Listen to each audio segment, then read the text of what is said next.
आपने है ना ये कहीं ना कहीं अक्सर सुना होगा कि इंडिया किसी भी कंट्री से वॉर नहीं लड़ रहा है, बट फिर भी वो जीतते जा रहा है। अब जो डेली न्यूज नहीं पढ़ता वो तो यही सोचेगा कि यार ये सब क्या चल रहा है, कैसे इंडिया किसी से भी वॉर लड़े बिना जीतते जा रहा है। सो आज के वीडियो में ना हम एक सिंपल तरीके से समझेंगे कि ये कैसे हो रहा है।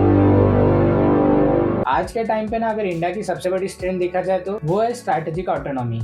अब आपके माइंड में एक सवाल आएगा कि यार इसका मतलब क्या हुआ। इसका मतलब ये हुआ कि इंडिया ने ना किसी भी एक कंट्री के साथ खुद को परमानेंटली अटैच नहीं किया हुआ है। लाइक अगर इसके एग्जांपल की बात करें तो इंडिया है ना जापान, यूएस और ऑस्ट्रेलिया के साथ है ना क्वाड का मेंबर है, लेकिन साथ ही साथ इंडिया ने ना यूएस के साथ भी टाइज मेंटेन कर रखी है। एज वेल एज इंडिया ने रशिया और मिडिल ईस्ट के साथ ना अपने रिलेशन को भी स्ट्रॉन्ग कर दिया है। पर यहाँ सवाल ये आता है कि ऐसा क्यों कर रहा है इंडिया, क्यों वो खुद को एक जगह किसी एक के साथ एसोसिएट नहीं कर रहा है। इसका सबसे बड़ा रीजन है प्रेशर। मतलब अगर कोई भी कंट्री है ना इंडिया पे प्रेशर डाले तो इंडिया के पास है ना दूसरे ऑप्शन अवेलेबल रहे। जैसे इंडिया है ना रशिया से ऑयल इंपोर्ट करवाता है, सो इन केस है ना इंडिया का रशिया के साथ टाइज खराब हुआ और रशिया ने हम पे प्रेशर डाला तो इंडिया के पास है ना दूसरा ऑप्शन अवेलेबल रहे। ऑल्सो इंडिया है ना अमेरिका से वेपन्स और टेक भी लेता है, सो इन केस अगर हमारा अमेरिका के साथ रिलेशन खराब हुआ और रिसेंट की तरह ट्रम्प ने हम पे फिर से टैरिफ इंपोज किए तो ऐसा ना हो कि इंडिया डायरेक्टली कॉर्नर्ड हो जाए। सो इसको प्रिवेंट करने के लिए इंडिया किसी की साइड नहीं लेता एंड वो अपीयर करता है कि वो न्यूट्रल है। ये स्ट्रैटेजी है ना इंडिया को एक इंडिपेंडेंट डिसीजन मेकर बनाती है, किसी का फॉलोअर नहीं। इसी रीजन की वजह से ना इंडिया को ग्लोबल मीटिंग्स में सीरियसली लिया जाता है, चाहे फिर वो आपका क्वाड हो, G20 हो या ब्रिक्स।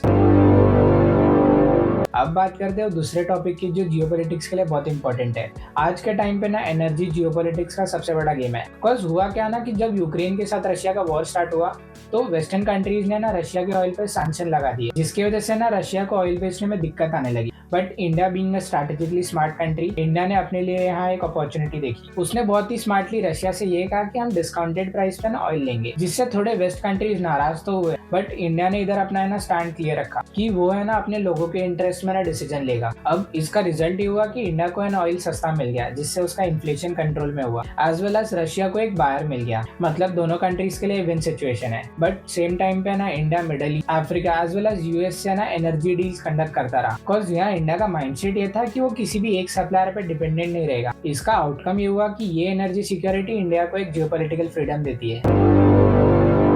अब बात करते हैं वो पॉइंट की जिसे यूज करके इंडिया ने ना अपना इन्फ्लुएंस बढ़ाया, सॉफ्ट पावर। ये एक ऐसा पॉइंट है ना जिसे यूज करके इंडिया ने बिना किसी और ग्लोबल जियोपॉलिटिक्स में अपने इन्फ्लुएंस को बढ़ाया। पर यहाँ सवाल ये आता है कि यार ये सॉफ्ट पावर होता क्या है। सो अगर सिंपल शब्दों में समझाओ तो सॉफ्ट पावर वो पॉइंट है जिसपे लोग आपको है ना पसंद करे, ट्रस्ट करे, एज वेल एज आपको फॉलो करे। बात करें इंडिया की तो इंडिया के केस में ना सॉफ्ट पावर रैपिडली इंक्रीज हो रही है because of things like yoga, Bollywood, digital infrastructure that is UPI, as well as global vaccine diplomacy. Because हुआ क्या था ना कि कोविड के टाइम पे ना इंडिया ने बहुत सारी कंट्रीज को ना वैक्सीन सप्लाई की थी, जिसका रिजल्ट ये हुआ कि इंडिया का इमेज है ना एज अ रिस्पॉन्सिबल कंट्री बन गया सबके माइंड में। और जब दुनिया आपको रिस्पॉन्सिबल मानने लगती है तो आपके बातों का वजन है ना और बढ़ जाता है। ऑल्सो यहाँ सॉफ्ट पावर का एक और बेनिफिट है कि आपको हर बार अपना बात मनवाने के लिए आर्मी का यूज नहीं करना पड़ता। कंट्रीज ऑटोमेटिकली है ना आपसे कोऑपरेट करने लगते हैं।